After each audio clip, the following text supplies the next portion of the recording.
Welcome back to my podcast called Getting It Together Slowly. In this podcast, we're going to be talking about how college students are trying their best to balance it all, which includes waking up in the morning, getting their schoolwork done, having a full-time job that includes a 9 to 5, because as we all know, in this economy, you're going to need to work 40 hours a week just to even make it by. And then, on top of that, trying to have a social life and just trying your best to be yourself. So let's get into it. In this podcast, we have my guest and my special friend, Miss Anaya Key.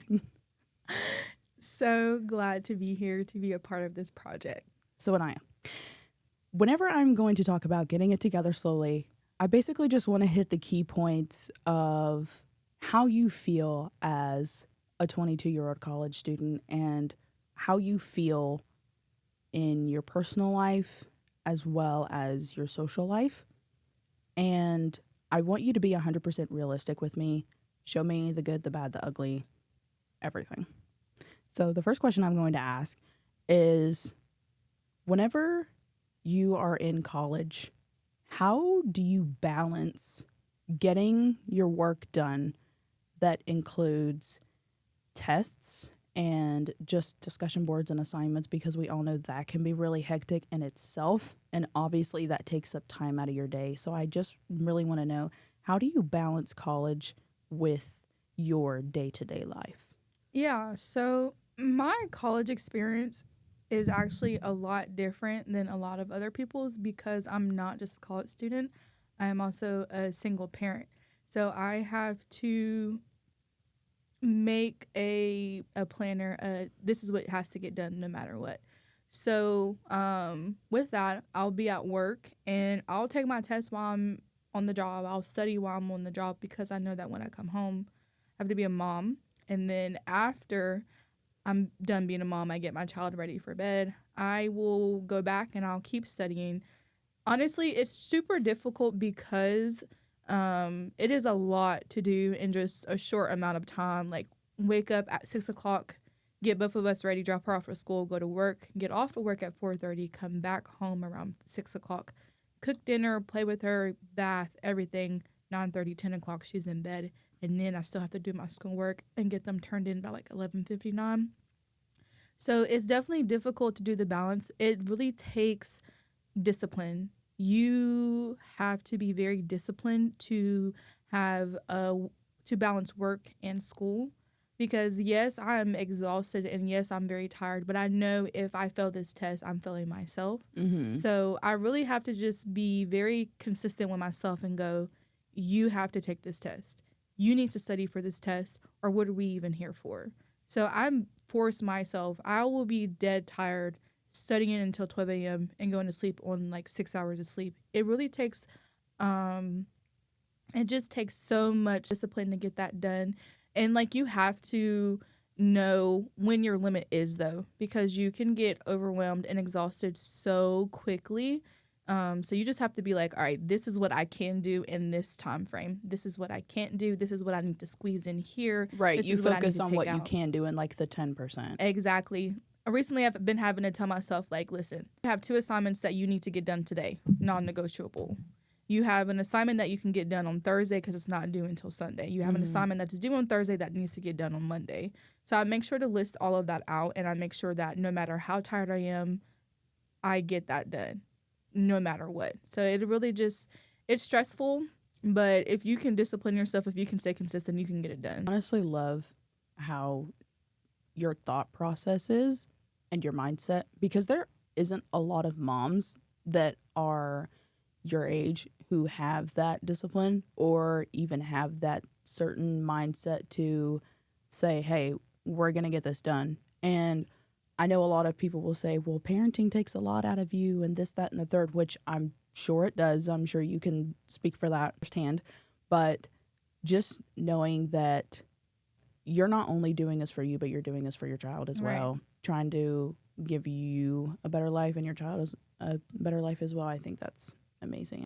Is there any routine that you go by, considering you say you have a lot of discipline? Is there a morning routine that you have recently developed or even had over the years that you have just stuck with that just makes the whole morning easier for you to get out and for your daughter to just adjust to? Is there a routine that you specifically stand by, or is it just whatever the morning hits with, we're just going to go with the flow kind of thing? Honestly, me and my daughter, we're a go with the flow type of person. If the morning is starting out rocky, actually, there is something that I just started doing with her that she's been having tough time at school. So I think about 2 weeks ago, I was like, you know what? I'm gonna try something new to make you have a good day. So this is what we do every morning, and it honestly it helps relieve stress from me. So I know it helps relieve stress from her. When we go to school and we go in our drop off line right before she goes to class, I go, okay, it's time to shake off all of our bad energy, our negative vibes. It's time to shake off any sleepiness, and we'll get in the hallway and we'll shake and we'll dance all It's of our actually bad so vibes cute. away. It's a mom and daughter bonding moment. Exactly. And recently I've been seeing that it's actually helping me because I'm not going to work upset or tired. I'm going to work like, oh my God, I'm like ready to get this day started. Right, I feel recharged. Exactly. And since I've been doing that, I have been getting nothing but great reports from school. Like, she's having an amazing day. And it only started after we started shaking off our negative vibes. Aw. I found that it doesn't make her feel like she's in structured. Oh my God, I get to have giggles and have fun with my mom before I go into my classroom. And then I get to have fun in my classroom. Not, I don't want to be here, go straight into my classroom. Let's do something to shake your mind up, make you have a good day. Once Right. you're laughing, you're on a great track for the rest of the day. So doing that with her, that is something that we've become a routine in that honestly helps me. And from recently what I've been hearing, it's helping her too. That's my motherly point of view. So I'm actually going to give a little insight for those of you who are not young mothers. That includes myself. I do not have children.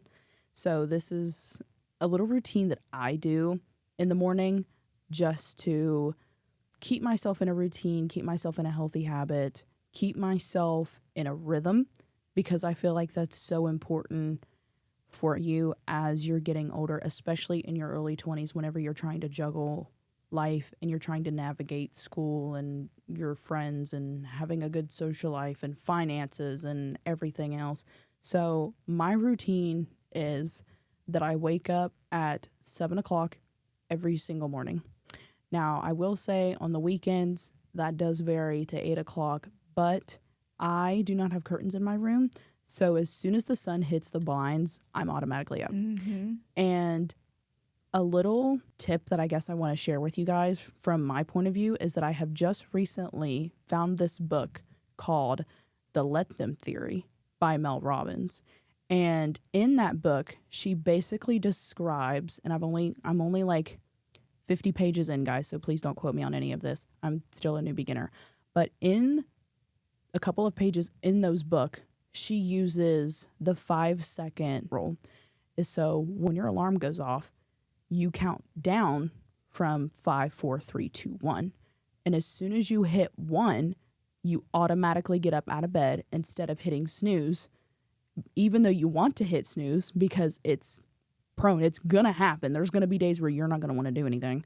So when your alarm goes off, you don't hit snooze. You give yourself 5 seconds and you count back from 5 all the way to 1. And you just take a breather and you get up out of bed and you start your routine. So that's what I do every morning. I get up at 7 a.m., even though I don't want to, but it helps me be productive. It helps me get things done. It helps me not have to cram so much in one day with very little time.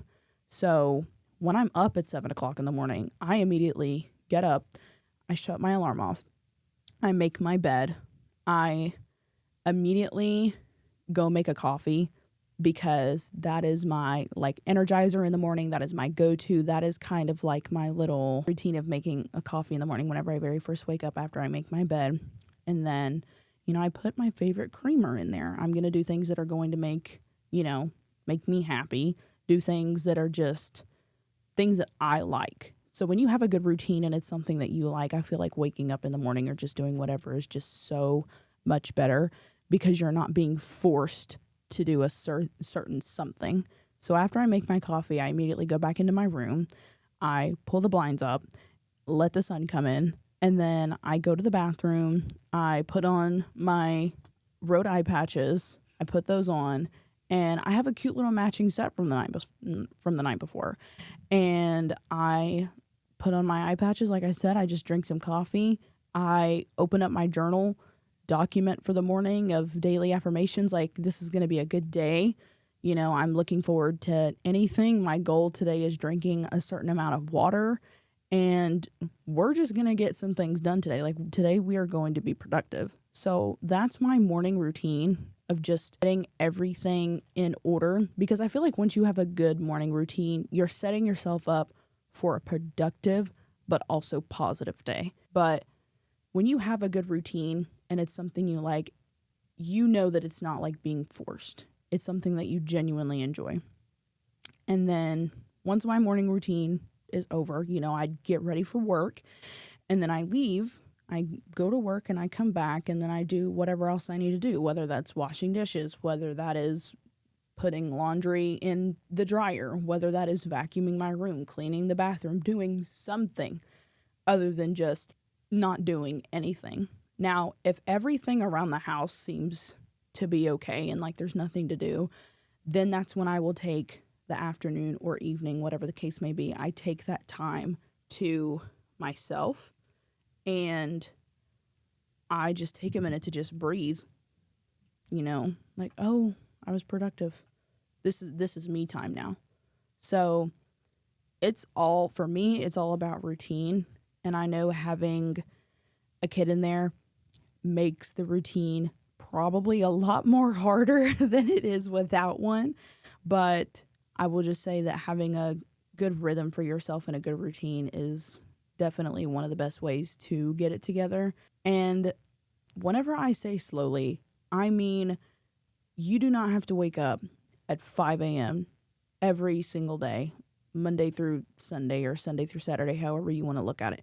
You don't have to wake up 5 o'clock every single morning. You don't have to do that. I don't understand why so many people are saying you need to wake up at 5 o'clock in the morning and you need to have 10K steps in before 10 o'clock in the morning.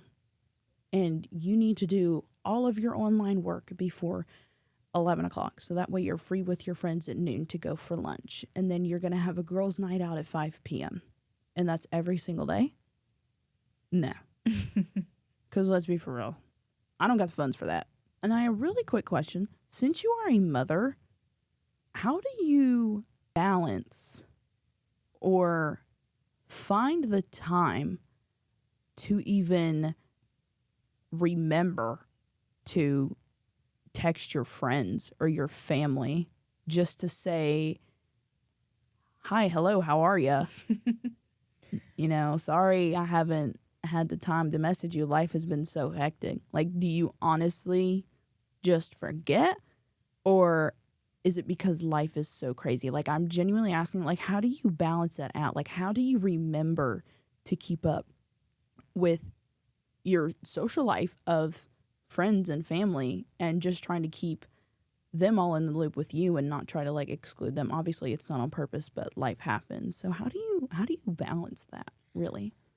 Well, I'm going to be very honest with you. I do not balance that well, okay? Like, all of my friends are very close friends. Mm-hmm. So they understand that me going months without talking to you or not texting you back is not me ignoring you, not saying that I don't want to be friends, but it's literally saying I have mom brain. And mom brain is you text me, I see it, but I'm doing something, so I'm going to text you back later. But when later comes, I've already forgotten that you texted me. Weeks go by, and I'm like, oh, wow, I haven't heard from this person lately. Let me check on them. And then I see the message, and I'm like, oh, my God. I'm so sorry. Like, I forgot. I was supposed to text you back. I didn't text you back. Or you text in the message bar and then forget to hit send. Those are the freaking worst. Now, those are literally just for my friends. My mom literally calls me every single day to speak to Anala. No, literally. Just joking. My sister in California, I'm trying to get better with that, speaking to her, because again, I get distracted. I forget. Sometimes I forget to check in, and that makes me feel bad because I don't want people to think that I'm like a bad friend. I literally just have mom brain where either my child has my phone and she swipes the message up before I even see it, and I never know, or I literally just cannot remember to text you back. Like, oh my God. India will say, I'll tell India we're on FaceTime, and I'll go, okay, I'll call you back later. 3 months go by and I never called her Later back. rolls around, not a peep. No, literally. So I will be very, very honest. I do not balance that well. I wish I did, but luckily I have you as a friend and a lot of other friends who are super understanding and understand that this isn't me shutting you out. This is just me having a lot to deal with and just not genuinely remembering to reach out. Right. Like the other day, I was like, oh my God, I wonder how Isis is doing. And I go to text you, and my daughter's like, hey, Mom, I'm ready to take a bath. Bath comes around, and I'm like, You forget. exactly, until you text me. And I'm just like, oh my God, I was thinking about you, I swear. 3 months ago. So it is super tough. And I'm just thankful to have the friends that I do have who understand that it is not any malicious behind me not texting back immediately or me not reaching out. Because sometimes I will remember and I'll call or I'll text. So I'm just very lucky to have those type of friends who are super understanding and understand my situation and know that nothing not communicating is not intentional. It's just super hard to do with all of the stuff that I have going on around me. Yeah. How do you get through school full time, working full time, and having time for yourself? Okay. I will be completely 100% honest and 1,000% real here because I'm not going to lie to you. I feel the way that I balance things out in my own life is not the normal way a normal person would balance things out in their life. Okay, get into it. And I will elaborate. I know my words probably sound a little like, what do you mean you don't make a normal person? So what I mean by that is that I have already stated that I have a routine. That's 100% true. That a routine and a good rhythm, I believe, is key to a success, just because from where I've been doing it for almost 4 months, and I've definitely seen great results from it. But to elaborate a little bit more of how I balance everything, not how a normal person would, is my job does not have set hours. So a lot of people who are in college, they have a 9 to 5 or a 7 to 2 or a 10 to 4. And I'm stating all of those numbers and hours because those are the hours that I have worked before. So I know what it feels like to have a 6, 7, 8, 9 hour shift and then still have to do everything else. That to me is normal because you see everyone growing up and like mom and dad has a 9 to 5 and they drop their kids off at school and then they come home and they make dinner and it's just like the all-American family. Like that is normal to everyone. And a lot of people will say like, oh yeah, like I think it's normal too. And that's, their opinion or whatever. But like I said, I don't have set hours for my job. Sometimes I work 4 hours a day. Sometimes I work 6. Sometimes I only work 2. So I have a lot more freedom when it comes to hours of work a day or how many hours I accumulate over the week. So for me not to have a set schedule for work is very freeing to me. So I have a lot of playtime and a lot of room within that. So if I don't have to be at work, when my boss tells me, he says, hey, I need you at like 10 o'clock in the morning, we've got to go, to like Kentucky to go do something. In that morning, when I wake up at 7, I'm done with my routine at like 8:30, 8:45. I still have that whole gap from 8:30 to 8:45 until 9:45 until I leave my house. So what do I do with that span of an hour? I take that hour, get on Blackboard for my school, look up all the assignments that are due within the next coming dates. I knock out some tests that morning, and then I get ready and I go to work. So whenever I come home for that evening, doing whatever else I need to do besides work, I've already knocked out 3 tests that weren't even due until next week. So having that free time in the morning definitely helps. So no, I don't balance how normal people would, because normal people 9 to 5, ISIS 11 to 2, like genuinely speaking. And whenever it comes to just having time for myself, I try to find new hobbies. I try to find something new to do, whether that is, like I've said before, a new hobby, something to learn, like an article or something, a new book.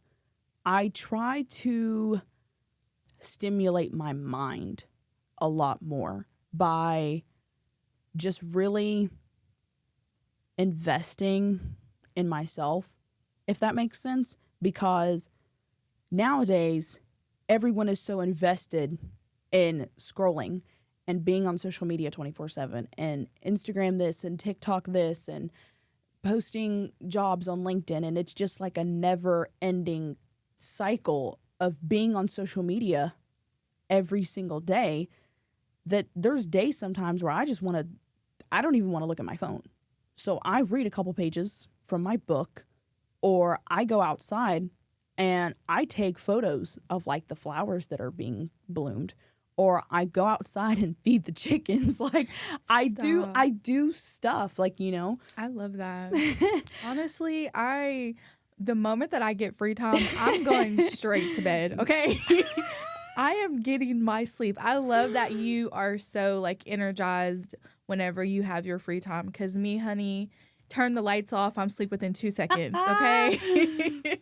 I'm done. You all have it from 2 different point of views, as from someone who is not a mother, who is a 22-year-old full-time college student who also works, I guess, full and part-time, and someone who navigates their social life and also life with their friends and family. And then you also have it from a point of view from someone who is the exact same age, who has a daughter, who has to wake up a little bit earlier than people who don't have kids, get her daughter ready for school, and then get herself together, and then go to work for 8 to 9 hours a day, still come home, be a mother, have time to play with your child so that way you're present in that child's life, and then cook, clean, still spend time with your child, and then wash up, get ready for bed. And that's a full day. So I feel like you guys have it from 2 different point of views, which is great. You have more than one prerogative. Yeah, you have someone here with your situation. Yeah. Like one person. And don't feel like just because you don't have a kid, you're not allowed to be burnt out, because that is not true. You can have so much stuff going out that you can't do it, and that is completely okay. Yes. Don't take from this conversation that you constantly have to be productive, because you don't. And that's another thing that I do want to make clear real quick, is that I know I have stated a million times in this podcast that I do have a routine and that I'm up at 7 a.m. or 7:30 almost every single morning except for the weekends. There are days like the weekends where I am not up at said time. There are days where I don't even set an alarm Friday night, and I decide to sleep in. Yeah. It's fine to sleep in, because as much as you are productive throughout the week, or however your schedule may look for you, your body is not a machine. You're not a robot. You're not a computer. You can't just go, and go. Your body needs rest. Your body needs, sleep. You need to eat healthy. You need to get fiber and protein and relax and stretch and have, lazy days. You need those, because even though, like I said, you're going and going and going, the only reason why you're going the way you are is because of those lazy days. Yeah. Your body needs time to rest and recharge. Yeah. So it is okay to sit down and take a break. It's okay to breathe. It's okay to say, I'm not doing anything today except for this, this, and this. Yeah. That is completely fine. Just the one thing that we want to make clear is just don't make that a habit. Don't make it a habit of being lazy. Don't make it a habit of saying, oh, I'll do this later, and then you don't do it. Just make sure that plan your lazy day. Okay, like Mondays, super, super busy, especially if you work. Tuesdays is a Monday and a half. Wednesdays is your calm days. Thursdays is your inconsistent days, and Fridays is dead. You know what your weekdays look like.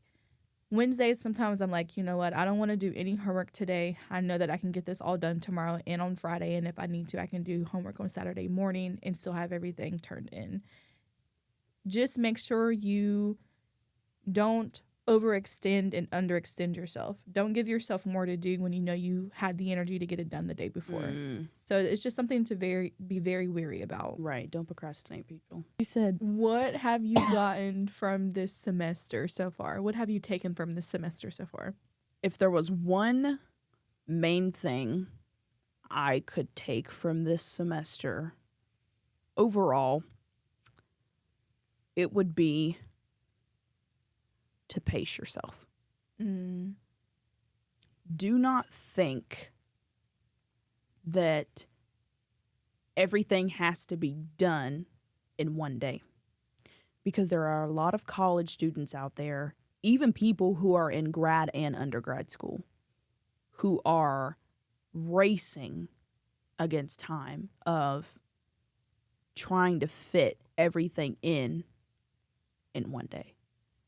Oh my God, I woke up at 5 a.m. and I still don't have time to do this, and that. Pace yourself. Not everything has to be fit in one day. You have tomorrow. You have the whole week. And hey, if you have to take that 10% off to get your assignment turned in late, take that 10% off and get that assignment turned in late. Exactly. What you do in life, whether that is school, being a mom, being someone who is trying to balance their life in general, along with pacing yourself, give yourself some grace. Because at the end of the day, you and everyone else around you is trying their best. You know, there is no guideline or outline or any type of instructions on how to live life or what to do with it or how to live it. At the end of the day, everyone is trying their best, whether that is their weight loss goals, their college grades of trying to get their grades up, whether that is trying to find another job or maybe even getting a raise at their job. At the end of the day, everyone is trying to do their best. So it is very important that you give yourself some grace, and not only just you, but others around you. That's a good one. Because there is always someone who is going to be going through something. It may not be as big of a deal to you, but it's a big deal to them. Whether that is getting laid off from a job, whether that is getting a B- on their test. That person may have studied for a month and thought, hey, I'm going to walk in and I'm going to ace this. I'm going to get an A+. And you come with a B-, and this whole time you had the mindset of, I'm going to ace this. And when you get a B-, you feel like you ultimately failed. So you might look at it from your point of view and say, oh, it's a B-, like you're still passing. Yeah, but it's not what I wanted. It's not what I studied for weeks or months at a time. You know, it may not seem like a big deal to you, but it is to them. Yep. So give yourself some grace. And the way that you treat yourself with grace, you need to treat others with that as well. Agreed. And I know life is literally a pain in the butt, but at the end of the day, you really don't know what others are going through. So I think it is very, very important for that to be said. And along with pacing yourself, giving you and others some grace, I will say, just try your best and let God do the rest. I know that's right. That's a little quote that I heard from Todd Chrisley himself. Yeah, and it's stuck with me ever since. But it's 100% true. You do your best and let God handle the rest, because you can only do so much in your power. Yeah. And at the end of the day, it all rests in God's hands. Yeah. So one thing I can say that I've taken from this semester so far is that it's worth it. Those sleepless nights, that B-, having to restudy, it is all worth it. In that moment, you're like, I can't do this. I can't do this. We're literally on our last semester in less than 3 weeks. It is worth it. 100%. The person who right now is not sure if they want to go back to school, it's worth it. it's worth The it. person who doesn't think that they're going to graduate, It's worth it. Okay. The person who feels like, oh, it's too much, I need to do this. Nope. It's worth it. Mhm. Get it done so that you can be like, it's I did worth that. it. Exactly. Right. So that's one thing that I've definitely taken from this school year period. It's absolutely worth it. Like, I could not have asked for a better school, a better college experience. Mhm. It's all I can say is that it's worth And this it. is coming from two people who used to go to Marshall and had to leave due to financial issues with them. Yep.